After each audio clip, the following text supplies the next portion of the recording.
అందరికీ శ్రీ విశ్వావసునామ నూతన సంవత్సర శుభాకాంక్షలు. ఓం శ్రీ గణేశాయ నమః. ఓం శ్రీ గురుభ్యో నమః.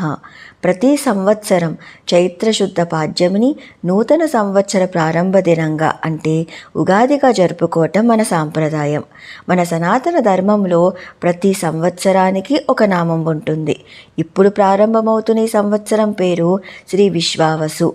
విశ్వావసు అంటే లోకాలన్నీ పాలించే పరమేశ్వరుడు ఈ సంవత్సరం సమస్త విశ్వానికి కావలసినంత సంపదని అనుగ్రహించబోతున్నారు అని అర్థం. ఈ ఉగాది రోజున షడ్రుచుల సమ్మేళనమైన ఉగాది పచ్చడి సేవనం చేయటం మన ఆచారం. మన జీవిత అనుభవాలకు ప్రతీక షడ్రుచులు. కేవలం సుఖము, కేవలం దుఃఖం ద్వారా జీవితం యొక్క పరిపూర్ణత అనుభవంలోకి రాదు. సుఖ దుఃఖాల కలయికతో మనం అనుభవించే అనుభవాలే షడ్రుచులు. అవే చేదు, తీపి, పులుపు, వగరు, ఉప్పు, కారం. వేప పువ్వు చేదుగా ఉన్నా అది ఆరోగ్యప్రదాయిని. అద్భుత ఔషధ గుణాలతో క్రిమి సంహారక లక్షణం కలిగిన ఈ వేప పువ్వు మన కష్టాలకి ప్రతీక. కష్టపడితేనే కదా సుఖము అన్నదానికి సంకేతం ఇది. బెల్లము తీపి, భగవంతుని నైవేద్యంలో భాగంగా నిలిచే మంగళప్రదమైన వస్తువు బెల్లం. మనం అనుభవించే సుఖశాంతులకు ప్రతీక.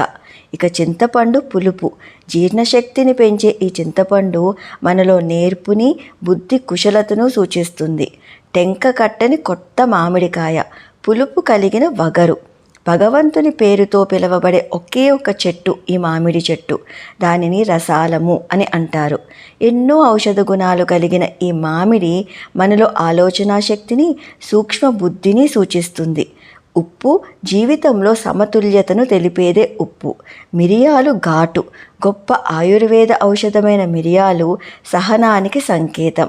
మనం చేసే కర్మ ఈశ్వరార్పణ బుద్ధితో ఆచరిస్తే అది యోగమవుతుంది.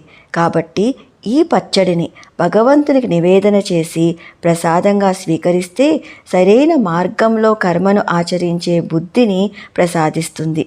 ఉగాదిలో మరో విశేషం పంచాంగ శ్రవణం. అనంతకాల స్వరూపుడైన పరమాత్ముని పంచాంగం రూపంలో ఆరాధించటం ఉగాది పండుగలో ఓ విశేషాంశం. సర్వం శ్రీకృష్ణార్పణమస్తు. స్వస్తి.